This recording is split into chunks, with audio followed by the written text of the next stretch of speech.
സഭ എന്നും വളർന്നുകൊണ്ടിരിക്കും. സഭ വളരാൻ അത് ദൈവത്തിൻ്റെ ഒരു പദ്ധതിയും ദൈവത്തിൻ്റെ ഒരു ആലോചനയും നിശ്ചയമായിട്ടും വളരുമെന്നതിൽ യാതൊരു സംശയവുമില്ല. നാട്ടിലെ ആളുകൾ തന്നെയാണ് ഇവിടെ എന്ന് പറയുമ്പോഴും ഈ ജീവിതത്തോടുള്ള സമീപനം അത് വളരെ തോമസ് ബ്രാഞ്ചിലെ യൂത്ത്സിനോട് സംസാരിക്കുമ്പോൾ അവർക്ക് ഈ പള്ളിയോടുള്ള ഒരു വലിയൊരു സ്നേഹം, ഒരു ബന്ധം പല വാക്കുകളിൽ ഞാൻ ശ്രദ്ധിച്ചിട്ടുണ്ട്. വളരും തോറും നമുക്ക് കൂടുതൽ നിയന്ത്രണങ്ങളും റൂൾസ് ആൻഡ് റെഗുലേഷൻസ് ഒക്കെ വേണ്ടി വരും.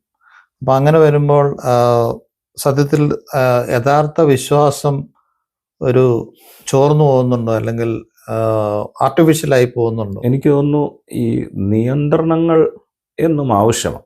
നമ്മൾ ഈ വളയമില്ലാതെ ചാടുന്നത് അത് എത്രമാത്രം ശരിയാണ് എന്ന് എനിക്കറിയത്തില്ല. എന്നാൽ ആ വളയം എന്നും നമ്മളെ നേരായ വഴിയിലേക്ക് നയിക്കുന്നതായെന്നെങ്കിൽ അത് നിശ്ചയമായിട്ടും ഒരു അനുഗ്രഹമാണ്. നമ്മുടെ സഭയെ സംബന്ധിച്ചിടത്തോളം ഒരുപാട് നിയന്ത്രണങ്ങളല്ല, എന്നാൽ ഇറ്റ് ഈസ് ഓൾവേസ് ഇൻക്ലൂസീവ്. എന്നാൽ ഭരണഘടനയ്ക്ക് ഉള്ളിൽ തന്നെ നിന്നുകൊണ്ട്, നിയമങ്ങൾക്കുള്ളിൽ തന്നെ നിന്നുകൊണ്ട് സഭ എന്നും ഒരു വ്യത്യസ്തമായ വഴിയാത്ര മുൻപോട്ട് ഒരുക്കുവാൻ ശ്രമിക്കുന്നുണ്ട് എന്നാണ് എൻ്റെ ഒരു ചിന്ത. റൂൾസ് ആൻഡ് റെഗുലേഷൻസ് വരുന്നത് ഒരാവശ്യങ്ങൾ വരുമ്പോൾ അതനുസരിച്ചുള്ള ഇംപ്രൂവ്മെന്റ്സ് ഭരണഘടനയിൽ വരുത്തുന്നു. ആ രീതിയിലുള്ള ഒരു ഗ്രോത്തിന്റെ ഭാഗമായിട്ട് അതൊരു ഗ്രോത്തിന്റെ ഭാഗമാണ്. അതെ, അതൊരു എന്നൊരു വളർച്ചയാണല്ലോ. നമ്മൾ പ്രത്യേകിച്ച് നമ്മൾ ഇങ്ങനെ ഒരു ദേശത്ത് താമസിക്കുമ്പോൾ ഈ ദേശത്തിന്റെ നിയമങ്ങൾക്ക് ചേർന്ന് നിന്നാണ് നമ്മൾ പോകുന്നത്. So need of the society എന്നുള്ളത് വളരെ പ്രധാനപ്പെട്ടതാണ്. ഇന്നത്തെ ഒരു രാഷ്ട്രീയ സാഹചര്യത്തിൽ ക്രിസ്ത്യാനിറ്റിയുടെ ഒരു ഫ്യൂച്ചർ എങ്ങനെയാണ് അച്ഛൻ കാണുന്നത്? ഇപ്പോഴും പ്രതിസന്ധികളുടെ മധ്യത്തിൽ വളർന്ന സഭയാണ് ക്രിസ്ത്യ സഭ. When there was persecution, the church always grew. It never went behind. അന്നേരം ഒരു പ്രതിസന്ധി ഒരിക്കലും നമ്മെ തളർത്തി കളയുന്നില്ല. സഭ എന്നും വളർന്നുകൊണ്ടിരിക്കും. സഭ വളരാൻ അത് ദൈവത്തിൻ്റെ ഒരു പദ്ധതിയും ദൈവത്തിൻ്റെ ഒരു ആലോചനയും നിശ്ചയമായിട്ടും വളരുമെന്നതിൽ യാതൊരു സംശയവുമില്ല. കാരണം നമ്മെ സംബന്ധിച്ചിടത്തോളം നമ്മുടെ സഭ അത് ഒരുപക്ഷെങ്കിൽ അത് മനുഷ്യരുടെ ജീവിതത്തിൽ വ്യക്തമായ സ്വാധീനം ചെലുത്തുന്ന അനുഭവങ്ങൾ പകരുന്നതാണ്. അത് വിദ്യാഭ്യാസമായാലും ആരോഗ്യമായാലും മിഷൻ പ്രവർത്തനങ്ങളായാലും അവിടെയൊക്കെ വ്യക്തി ജീവിതങ്ങളിലേക്ക് ഒരു വലിയൊരു സ്വാധീനമാണ് സഭ നൽകുന്നത്. അച്ഛൻ്റെ ഒരു പ്രസംഗത്തിൽ ഇങ്ങനെ കേട്ടിട്ടുണ്ട്, നമ്മൾ യേശുക്രിസ്തുവിനെ പോലെ ആകാൻ ശ്രമിച്ചിരുന്നെങ്കിൽ നമ്മളെയും ഒരു ചില വർഷങ്ങൾക്കുള്ളിൽ നമ്മളെയും ക്രൂശിച്ചേനെ. അതായത് ഞാൻ പറയാൻ ഉദ്ദേശിച്ചത്, നമ്മുടെ ക്രിസ്ത്യാനിറ്റിയെ നമുക്ക് വേണ്ടുന്ന തരത്തിലേക്ക് മോഡിഫൈ ചെയ്ത് എടുത്തിരിക്കുകയാണോ ഇപ്പോൾ? അതൊരു വലിയ കോംപ്ലിക്കേറ്റഡ് ഒരു ക്വസ്റ്റ്യൻ അല്ലേ. എന്നെ സംബന്ധിച്ചിടത്തോളം എനിക്ക് തോന്നുന്നത്, ഈ നേരത്തെ പറഞ്ഞതുപോലെ തന്നെ നമ്മൾ ഈ ക്രിസ്ത്യാനിറ്റിയുടെ ഏത് ഭാഗമാണ് നമ്മൾ ചിന്തിക്കുന്നത്? നമ്മൾ ഒരുപക്ഷെങ്കിൽ ഞാൻ ചിന്തിക്കുന്നത് ഈ ദൈവസ്നേഹം അത് പകർന്നു കൊടുക്കുക എന്നുള്ളതാണ് നമ്മളെ സംബന്ധിച്ചിടത്തോളം നമ്മുടെ ഒരു വലിയ ദൗത്യം. ഈ ദൈവസ്നേഹം പകർന്നു കൊടുത്താൽ തന്നെ നമ്മുടെ ചുറ്റുപാടുമുള്ളവർ പറയും അവൻ ക്രിസ്ത്യാനിയാണെന്ന് പറയും. അതുകൊണ്ട് അങ്ങനെ ജീവിക്കാൻ സാധിച്ചാൽ അത് മാത്രം മതി എന്നാണ് എൻ്റെ ഒരു വലിയൊരു ചിന്ത. യേശുക്രിസ്തു ജീവിച്ച ആ ജീവിത രീതി ഒന്നും നമ്മളെ ഇപ്പോൾ ഫോളോ ചെയ്യണം എന്ന് പറയുന്നതിൽ അതിനകത്ത് സാങ്കത്യമില്ലേ? അല്ലെങ്കിൽ ആ ഉപദേശങ്ങളിലുള്ള നന്മ മനസ്സിലാക്കി ജീവിക്കുക എന്നുള്ളതാണോ നമ്മൾ? നിശ്ചയമായിട്ടും ക്രിസ്തു ശൈലി നമ്മൾ തുടരുക എന്നുള്ളതാണ് ആ ഭാഗത്തുനിന്ന് നമ്മളെ സംബന്ധിച്ചിടത്തോളം നമ്മൾ ഉൾക്കൊള്ളേണ്ടത്. ക്രിസ്തു ശൈലി, ക്രിസ്തു ഭാവം അത് പകർന്നു കൊടുക്കുക, അത് നമ്മുടെ ജീവിതത്തിലൂടെ നമ്മൾ കാണിച്ചു കൊടുക്കുക എന്നുള്ളതാണല്ലോ. അതുകൊണ്ട് അത് നിശ്ചയമായിട്ടും ഉണ്ടാകണം. അതാണ് ഒരു ക്രിസ്ത്യാനിയിൽ നിന്നും ആഗ്രഹിക്കുന്നത് തന്നെ. പിന്നെ നേരത്തെ ചോദിച്ചതുപോലെ നമ്മൾ അപ്രകാരം ജീവിക്കാൻ പറ്റുന്നുണ്ടോ എന്നുള്ളത് ഒരു വലിയൊരു ചോദ്യചിഹ്നമാണ്. How far we are from real Jesus? എന്തുമാത്രം ദൂരെയാണ് നമ്മൾ? അങ്ങനെ തോന്നുന്നുണ്ട്. അത് എപ്പോഴും പൗലോസ് പറയുന്ന പോലെ പിടിക്കാൻ ശ്രമിക്കുന്നതേ ഉള്ളൂ എന്ന് പറയുന്നത് പോലെ നമ്മൾ പലപ്പോഴും ടേക്ക് ഇറ്റ് ഫോർ ഗ്രാൻഡഡ്, ഇതൊക്കെ മതി, ഇത്രയൊക്കെ മതി എന്നുള്ളൊരു ആറ്റിറ്റ്യൂഡിലാണോ നമ്മൾ പൊതുവെ പോകുന്നതെന്ന് എനിക്ക് തോന്നിയിട്ടുണ്ട്. ഈ Christian life it is not easy. അതിനകത്ത് എപ്പോഴും ഒരു വലിയൊരു ത്യാഗമുണ്ട്. അത് നമ്മുടെ ശിഷ്യന്മാരുടെ ജീവിതത്തിലേക്ക് നോക്കിയാലും പൗലോസിൻ്റെ ജീവിതത്തിലേക്ക് നോക്കിയാലും പൗലോസിൻ്റെ മിഷണറി യാത്രയൊക്കെ നോക്കിയാലും ഇറ്റ് വാസ് നോട്ട് ഈസി. അതിനെ ഏറ്റെടുക്കാൻ നമ്മളെ കൊണ്ട് സാധിക്കും. അതൊരു വെല്ലുവിളിയാണ്. ബോൺഹോഫറിൻ്റെ വാക്കുകളിൽ പറഞ്ഞാൽ we are called to be crucified. അന്നേരം ഒരു ക്രിസ്ത്യാനിയുടെ ജീവിതത്തിൽ ഒരു ക്രോസ് ഉണ്ട് എന്നത് നമ്മുടെ ജീവിതത്തിൽ എപ്പോഴും നമ്മൾ ഓർത്തിരിക്കണം.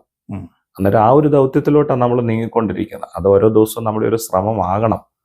May be we are away from it, but nearer to God we are going towards the cross എന്നൊരു ചിന്ത നമ്മുടെ ജീവിതത്തിൽ ഉണ്ടാകുന്നത് ഒരു അനിവാര്യതയാണ്. സൈറസ് സാറിനെയൊക്കെ അറിയാം.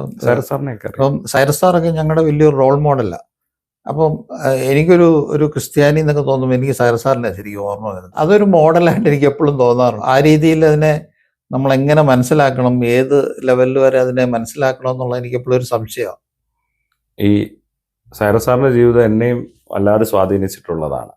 ഒരു പക്ഷെങ്കിൽ എൻ്റെ യുവജനസഖ്യ കാലഘട്ടങ്ങളല്ലേ ഞങ്ങളുടെ ചിന്തകൾ, ഞങ്ങളുടെ പ്രസംഗങ്ങൾ, ഞങ്ങളുടെ പഠനങ്ങൾ, അതെല്ലാം സൈറസ് സാറിൻ്റെ ഒരു ജീവിതാശയവും ജീവിതത്തിൻ്റെ ലക്ഷ്യവും ഞങ്ങളുടെ ഒരു അനുഭവത്തിൽ ഉണ്ടായിട്ടുണ്ട്. എൻ്റെ ശുശ്രൂഷയിൽ ഒരു പക്ഷെ എന്നെ സ്വാധീനിച്ചിട്ടുള്ള ഒരു ജീവിതം കൂടെയാണ് സൈറസ് സാറിൻ്റെ ജീവിതം. അതുകൊണ്ട് തന്നെ എനിക്ക് അങ്ങനെ ആകാൻ പറ്റുന്നുണ്ടോ എന്ന് ചോദിച്ചാൽ ഒരിക്കലും പറ്റുന്നില്ല. എന്നാൽ ആകാൻ ഒരു അല്പമെങ്കിലും ശ്രമിക്കാൻ എനിക്ക് പറ്റണമെന്നാണ് എൻ്റെ ഒരു. ഡാലസിലെ ഒരു വർഷത്തെ ജീവിതം, അപ്പം നാട്ടിലെ ശുശ്രൂഷ രീതിയും ഇവിടുത്തെ രീതിയുമായിട്ട് എന്താ പ്രത്യേകിച്ച് എന്തെങ്കിലും വ്യത്യസ്തത തോന്നിയിട്ടുള്ളൂ? അവിടുത്തെ ആൾക്കാർ തന്നെ ഇവിടെ വന്നത്, എന്നാലും ഇവിടെ ഒരു 4 തലമുറയെ അച്ഛന് കൈകാര്യം ചെയ്യേണ്ട ഒരു സാഹചര്യം അവിടെ. അപ്പോൾ അവരെ എല്ലാവരെയും ഉൾക്കൊള്ളുക എന്നൊക്കെ പറയുന്നത് അത്ര എളുപ്പമുള്ള കാര്യമല്ല. അപ്പോൾ അതിലൊക്കെ എന്തുമാത്രം അത് ഈസ് ഇറ്റ് എ സ്ട്രഗിൾ? ഈ എല്ലാ ഇടവകളിലും ഡിഫറെൻ്റ്. നാട്ടിലാണേലും നമ്മൾ ഒരിടവകയിൽ ഇരിക്കുന്ന അല്ലെങ്കിൽ ആ ഒരിടവകയിൽ നമ്മൾ എങ്ങനെയായിരുന്നു അങ്ങനെ തന്നെ നമ്മളൊരു മറ്റിടവകയിൽ ചെന്നാൽ അവിടെ ജനങ്ങൾ നമ്മെ സ്വീകരിക്കണമെന്നോ അല്ലെങ്കിൽ നമ്മൾ ഈ പറയുന്നത് പോലെ അവിടെ അതേ രീതിയിൽ നിന്നാൽ അത് പൂർണ്ണമാകുമെന്ന് നമുക്ക് പറയാൻ പറ്റത്തില്ല. ഇവിടെ തിരിച്ചു വരുമ്പോൾ നാട്ടിലെ ആളുകൾ തന്നെയാണ് ഇവിടെ എന്ന് പറയുമ്പോഴും ഈ ജീവിതത്തോടുള്ള സമീപനം അത് വളരെ വ്യത്യസ്തമാണ്. അതുകൊണ്ട് തന്നെ അത്തരത്തിലുള്ള സമീപനത്തിൻ്റെ നടുവിൽ നിന്നുകൊണ്ടാണ് നമ്മുടെ ശുശ്രൂഷ. ഈ ശുശ്രൂഷയുടെ ഒരു മാനം അത് വളരെ വലുതാണ്. ഞാൻ പലപ്പോഴും ഞാൻ കേട്ടിട്ടുള്ള അല്ലെങ്കിൽ നമ്മുടെ ഒരു എക്സ്പീരിയൻസിൽ നമ്മൾ പറയുന്നത് അമേരിക്കയിലെ ഒരു യൂത്ത്സ്, അവരെ പറ്റി നമ്മൾ ചിലപ്പോഴൊക്കെ ചിന്തിക്കും അവരൊരു വ്യത്യസ്തമായ തരത്തിലാണ് യാത്ര ചെയ്യുന്നതെന്നൊക്കെ നമ്മൾ ചിന്തിച്ചിട്ടുണ്ട്. ഞാൻ എൻ്റെ ഒരു വർഷത്തെ എക്സ്പീരിയൻസിൽ ഞാൻ മനസ്സിലാക്കുന്നത് എൻ്റെ ഇടവകയിൽ Dallas Marthoma church of Dallas farmers ബ്രാഞ്ചിലെ youths they are very near to God.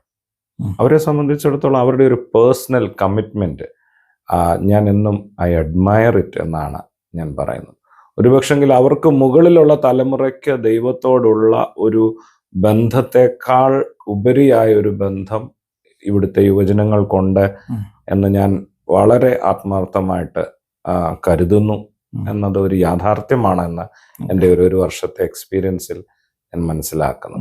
അവർ കുറെ കൂടെ ഈ അവരുടെ വിശ്വാസത്തിൽ ആത്മാർത്ഥത കൂടുതലായിട്ട്. നിശ്ചയമായിട്ടും എനിക്ക് അവരുടെ ഒരു വിശ്വാസ തീക്ഷ്ണത വളരെ വലുതാണ് എന്നാണ് എനിക്ക് അടിവരയിട്ട് പറയാനുള്ളത്.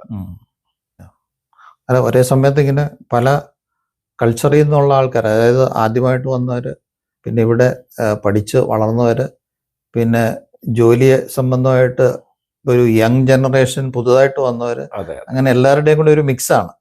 അപ്പം എല്ലാവരെയും കൂടെ ഒരു മാനേജ്മെന്റ് അത്ര ഈസി അല്ല സത്യത്തിൽ നാട്ടിൽ വെച്ച് കമ്പയർ ചെയ്യുമ്പോൾ. അവിടെ നാട്ടിലൊരു certain category, same category of ആൾക്കാരുണ്ട്. അപ്പോൾ അതിന്റെ ഒരു വലിയ വ്യത്യാസമുണ്ട്. നിശ്ചയമായിട്ട് എനിക്ക് തോന്നുന്നത് ഈ വന്ന സമയത്ത് ഉള്ള ഒരു തലമുറയുണ്ട്, അവരെ സംബന്ധിച്ചിടത്തോളം ഒരു സ്ട്രഗിളിന്റെ കാലഘട്ടം അവരെ സംബന്ധിച്ചിടത്തോളം വളരെ വലുതാണ്. ഇനിയും ആ സമയത്ത് തന്നെ അവരുടെ ഒരു മക്കളുടെ ഒരു കാലഘട്ടമുണ്ട്. ഈ രണ്ട് കാലഘട്ടങ്ങൾ ഒരുപക്ഷെങ്കിൽ നമ്മുടെ ഒരു ട്രാൻസിഷന്റെ കാലഘട്ടമാണ്. എന്നാൽ അതിൽ നിന്നും വ്യത്യസ്തമാണ് അതിനുശേഷമുള്ള ഒരു തലമുറ. ഒരുപക്ഷെങ്കിൽ ആ തലമുറയെ കുറിച്ചാണ് ഞാൻ ഇപ്പോൾ പറഞ്ഞത്. മനസ്സിലായി. അവരുടെ ഒരു ദൈവത്തിൽ ഉള്ള ഒരു ആശ്രയം. എന്നാൽ അതിനു മുമ്പേ ഉണ്ടായിരുന്ന രണ്ട് തലമുറകളിലെ ഒരു സ്ട്രഗ്ലിംഗ് പീരിയഡ് അത് വളരെ വളരെ പ്രധാനപ്പെട്ടതാണ്. എന്നാൽ അതിന്റെ മധ്യത്തിലും നമുക്ക് ഈ ഒരു ആരാധനാ സമൂഹമായി നിലകൊള്ളാനും ആരാധനാ അനുഭവങ്ങൾ പകർന്നു കൊടുക്കാനും സാധിച്ചത് വളരെ വലുതാണ്. എന്നാൽ അത് നിരന്തരമായിട്ടും മുൻപോട്ടും അപ്രകാരം തന്നെ ആകുമ്പോഴാണ് ഈ സഭ വളരുന്നു എന്ന് നമുക്ക് പറയാൻ സാധിക്കുന്നത്. എന്നാൽ അവര് എല്ലാ കാര്യത്തിലും അവർ ഈ ഇടവകയോട് ചേർന്ന് നിൽക്കാൻ എന്നും അവരൊരുക്കമാണ്. ഫാമേഴ്സ് ബ്രാഞ്ചിലെ യൂത്ത്സിനോട് സംസാരിക്കുമ്പോൾ അവർക്ക് ഈ പള്ളിയോടുള്ള ഒരു വലിയൊരു സ്നേഹം, ഒരു ബന്ധം പല വാക്കുകളിലും ഞാൻ ശ്രദ്ധിച്ചിട്ടുണ്ട്. അതൊരു വലിയൊരു കാര്യമാണ്. റെജിനഞ്ചുമായിട്ട് സംസാരിച്ചപ്പോൾ അച്ഛൻ പറയായിരുന്നു, ഇവിടുത്തെ യൂത്ത്സ് അച്ഛൻ്റെ അഭിപ്രായത്തിൽ വി ആർ ഓപ്പൺ, അച്ഛൻ വരൂ, സംസാരിക്കൂ, ഞങ്ങളെ മനസ്സിലാക്കൂ എന്ന് അവർ പറഞ്ഞുകൊണ്ടിരിക്കുകയാണ് എന്നുള്ള രീതിയിലാണ് പറഞ്ഞത്. അതെനിക്കൊരു നല്ലൊരു ഇതായിട്ട് തോന്നി. They are ready for that. They are always open. ഈ പ്രധാനപ്പെട്ട ഒരു കാര്യം ഞാൻ പറയുന്നത് ഈ ലാംഗ്വേജ് ഓഫ് ലവ് ആണ്. അന്നേരം ഈ ഭാഷകൾക്ക് അപ്പുറമായിട്ട് ഒരു പക്ഷെങ്കിൽ അവരുടെ ആക്സെന്റ് ഒന്നും എനിക്ക് പറ്റത്തില്ലായിരിക്കാം. It might be difficult for me, but language of love വളരെ പ്രധാനപ്പെട്ടതാണ്. അവരെ സംബന്ധിച്ചിടത്തോളം അവരെ ഒന്ന് തോളിൽ തട്ടാനും അവരോട് ചേർന്ന് നിൽക്കാനും ഒക്കെ സാധിക്കുമെങ്കിൽ ദേ ആർ ഓൾവേസ് ദെയർ എന്നുള്ളത്.